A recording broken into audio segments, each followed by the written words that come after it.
Hello, greetings everybody, and welcome back. This video is going to be somewhat late. My top 10 reads of 2022. I wanted to get this up a little bit earlier, but 2022 was a lot. I've been doing lots of sort of spring cleaning and getting life back on a normal path so that we can start the new year fresh. So as I stated before, this video is going to be my top 10 reads of 2022. I'm very excited to talk about these books. And so why don't we just dive right in? Because there's actually 11.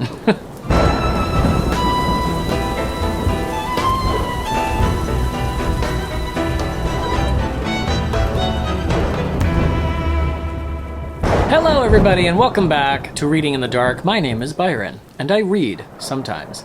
In fact, most of the time. So in 2022 I read 31 books and of my goal, which was 26. So basically this list is comprised of my 5-star reads, of which there are 7, and then 3 4-star reads that I specifically chose out of the mix as my favorites. So the first, let's see, what order should we discuss these books in? I would like to make honorable mention of Things Have Gotten Worse Since We Last Spoke by a person, Eric LaRocca. I sort of put this book down and said, okay, wow. And yet I can't stop thinking about it, so it definitely made an impression. I also really enjoyed Lapvona by Otessa Moshfegh, but the ending, I didn't. So it kind of just fell off the list. I need some more coffee. I say coffee. I got this on the way home, and it really is just chocolate in a cup with some coffee also in there. Added for good measure. And I've said this before, I'm not a professional book reviewer. When I give 5 stars to a book, I'm not really saying it's a 5-star book so much as I'm saying it was great for me. So here's the order.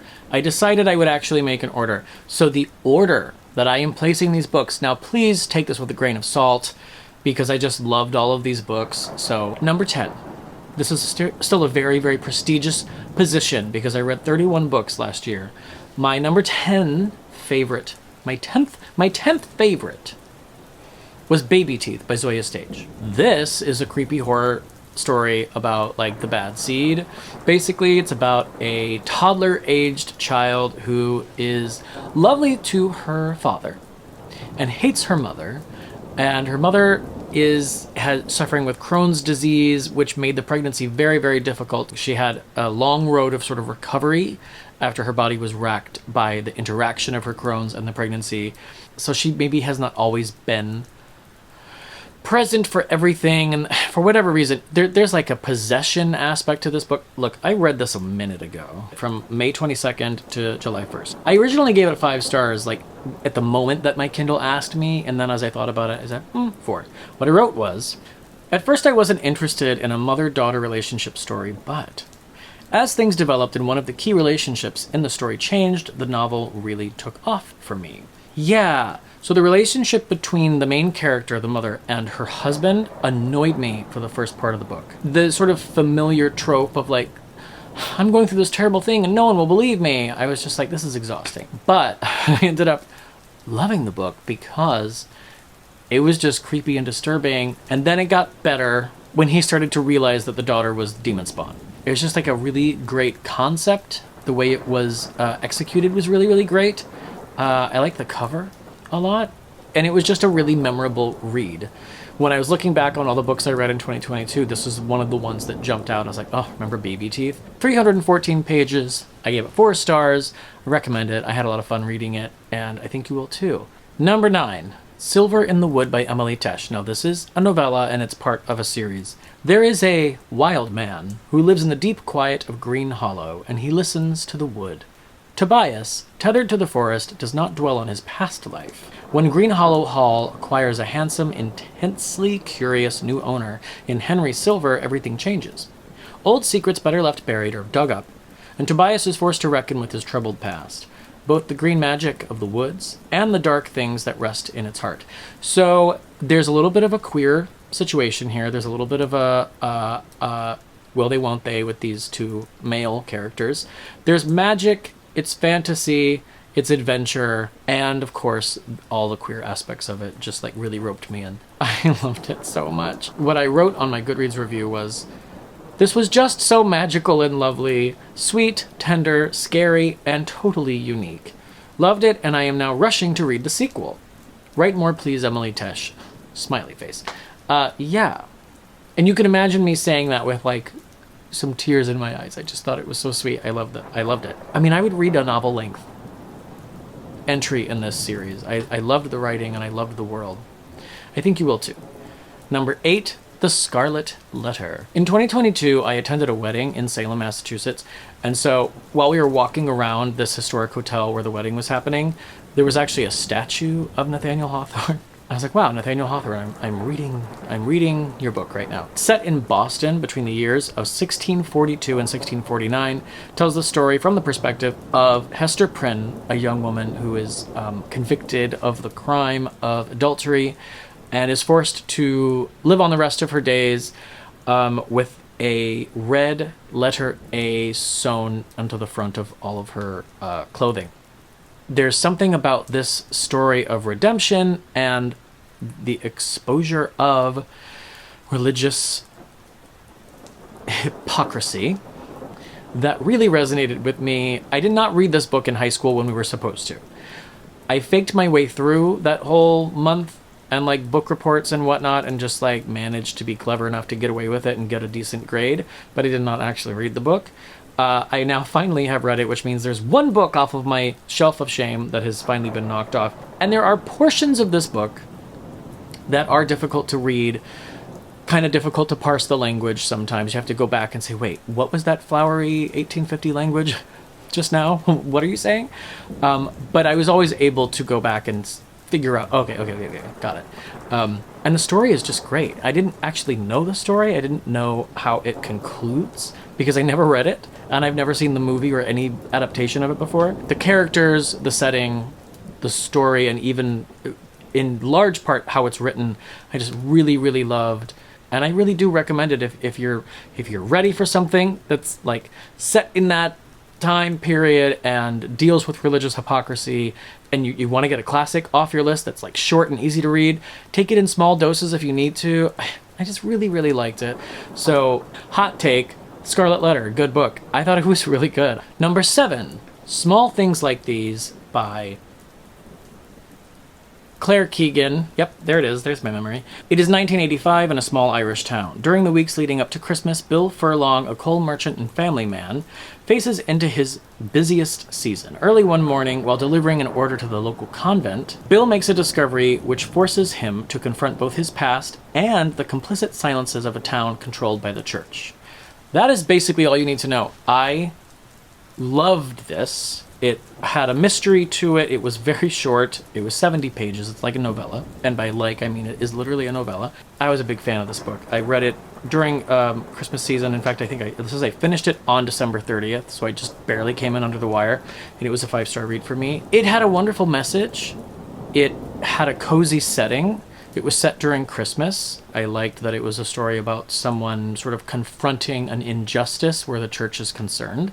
That may be a topic with which I resonate. And I'm glad I finally read this book, and I was able to finally write a review on the NetGalley of it so that my feedback score is a little bit better now than it was. That is Small Things Like These by Claire Keegan. I recommend you read it next December. Number 6, Trick or Treachery, Murder, She Wrote, number 14. By Donald Bain and Jessica Fletcher.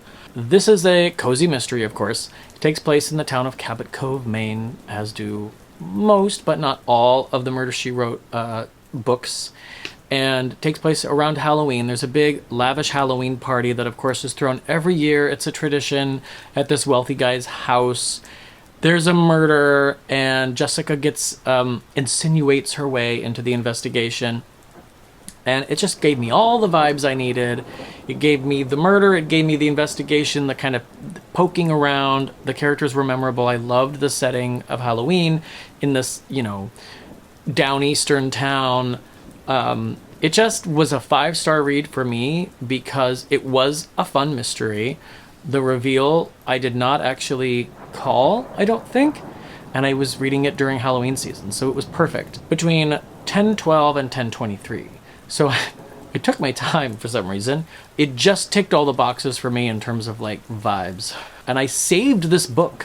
I saved this book for a couple of years. I put it aside. I skipped it to read other books in the series because I'm reading them in order, so that I could read this at Halloween time. So it was well worth the wait. I'm a sucker for Murder, She Wrote, and if it's Halloween too, when I found out this book existed, I mean, there was no going back. I was like, you know what? I'm giving this silly, like, disposable dime store paperback type cozy mystery. I'm giving this 5 stars because I could not have enjoyed it more. I loved it. Halloween being my favorite holiday. And I just have fond memories of being in that book.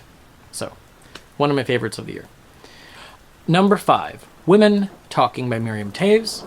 This book takes place in a Mennonite colony during a time when all of the men in the village are away, and the women are up in this attic, and they're having a meeting about what to do about a problem.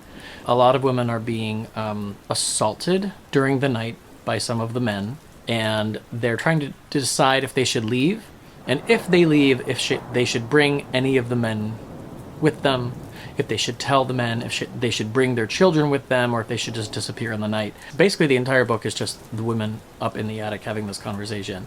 It's very, very oddly funny. The characters in this book are wonderful and so memorable. There's multiple generations represented. The way the characters are written, they're funny, they're amusing, they sort of snap at each other. There's a lot of emotion going on, and they're just being very left-brained about the whole decision, and it's really interesting to read. There is a man there. I think he's the one who's actually, you're reading his notes on the meetings. That's like the contents of the book are basically what he wrote. I find myself really riveted to a book when I'm fascinated by the characters, and if it's a situation that is fraught with a lot of tension, or it's something that I've never encountered before, all of which was this book. I highly, highly recommend it. Just a beautiful experience. It was not super long, and I gave it 5 stars for all of those reasons, and it's memorable. It's one of the ones that really sticks out in my head, and I think when I made this list, I tried to just think, well, what were the books that I remember this year? And those should probably be the ones that I liked the most, and Women Talking was one of the ones that like jumped out of my recollection and made the list. So, number 4, Hester by Laurie Lico Albanese. The main character's name is Isabel, a young woman whose husband and her moved to a new town. They moved to Salem, Massachusetts, and her husband leaves to go on a sailing ship because he needs a job desperately, so he leaves her for a prolonged period of time. He has some addictions, chemical addictions, and things that are sort of bleeding them dry of the money they do have. She's a brilliant seamstress and embroiderer.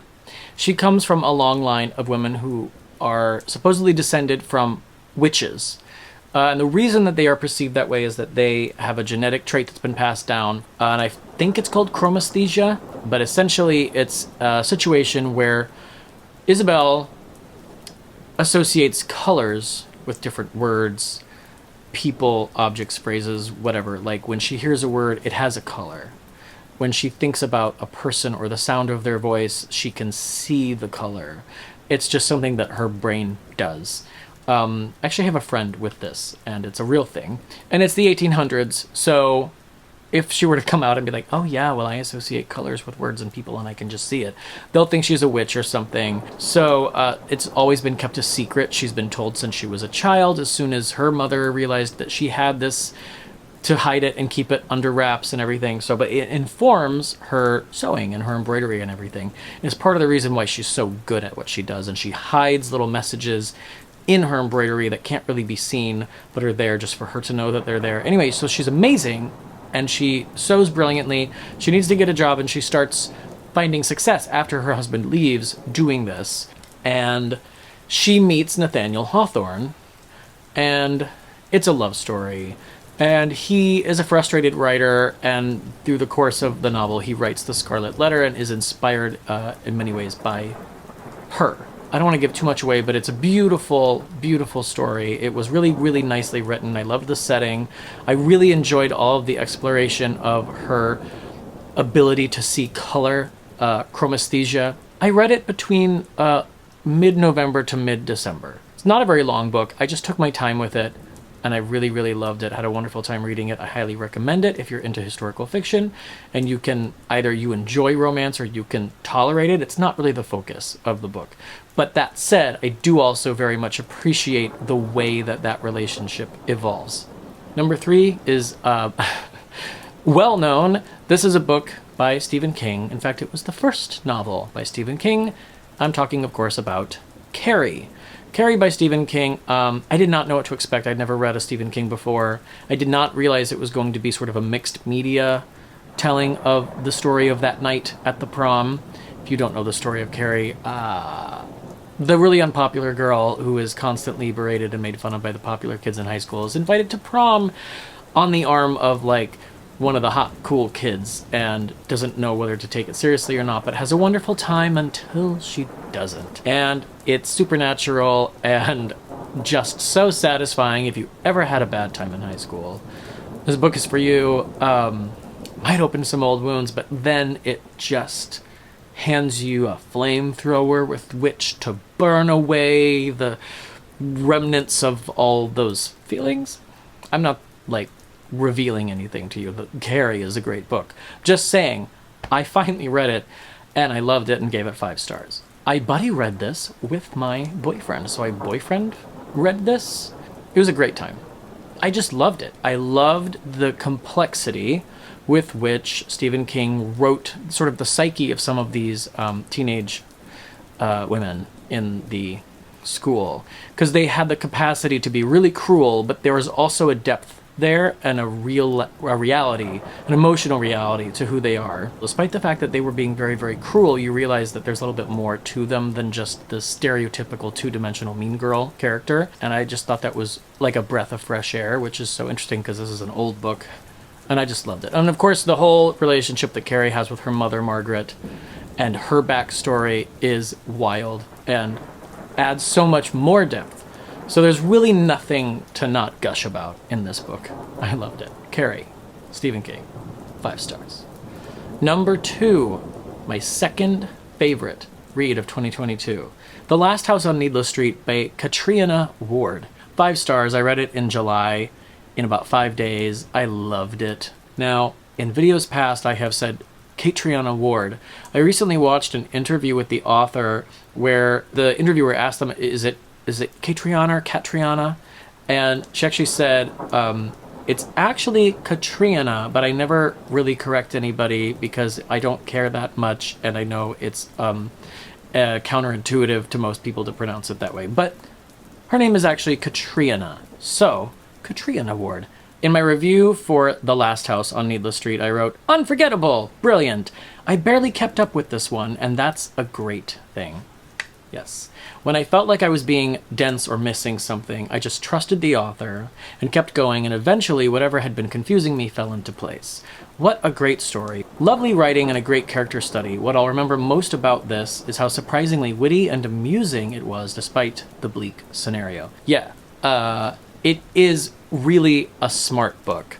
And it's like a mystery and a mystery and a mystery, and it's all there. It's all kind of like nesting dolls of mystery and revelations. I loved it. This is the book that you may have heard. Portions of the book are written from the perspective of a cat, and it works. I just loved the book so much. This was 5 stars. It was an obvious 5 stars for me. I highly recommend it if you're at all interested in mystery, thriller, horror, anything of that ilk. Great read. I would like to read it again. And my number 1 absolute favorite read from all of 2022 was The Exorcist by William Peter Blatty. What does that say about me? I listened to this audiobook. It was read by the author. I've seen The Exorcist, the film, many, many times. But I'd never read the book. I'd only heard that it was really good. And I was expecting a horror novel. It is just a gorgeously written book. My review for The Exorcist. Wow, this was beautiful. An unexpected sentiment, I suppose, but I mean, truly, this was an unforgettable experience. The writing of each character is just that, beautiful. All of them are separately dealing with their own crises of faith in their own ways. and watching them and their fractured souls bounce off each other during the momentous and disturbing events of the story is absolutely riveting. No wonder it made such a fantastic film. I was surprised by how moved I was during several parts of the book. And that's the best kind of surprise. And that's true. Even the parts that are not climactic, there were moments that were just so tender and sweet, and the emotion of the character made so much sense and was so vivid to me that I was moved to tears. It's so much more than a horror novel. I highly recommend, if you can handle it and you're not going to be too triggered by religious horror aspects, because of course they are there. It does deal with possession and demonic possession. This book was so good. I'm going to reread it. It's some of the most compelling story and character interactions and conversations I've ever read. The dialogue written between characters in this book is so riveting. I adored this book. I adored the writing. I adored the dialogue. I was floored by how great it was. And of course it is The Exorcist, and all of those creepy aspects were there. And there's a mystery and a whodunit kind of situation going on at the same time. But overall, it's just a damn good book. It was like 5 enthusiastic stars. I would give this 6 stars if I could. This is definitely one of my favorite books of all time now. So that's my top 10. Thank you so much for going on this reading journey with me in this video, but also throughout all of 2022. So thank you again so much for watching this video. Please do not forget, if you enjoy this content, to hit the like button, subscribe to my channel for more bookish, dark, creepy content, and until next time, I will be here in the dark reading. Bye.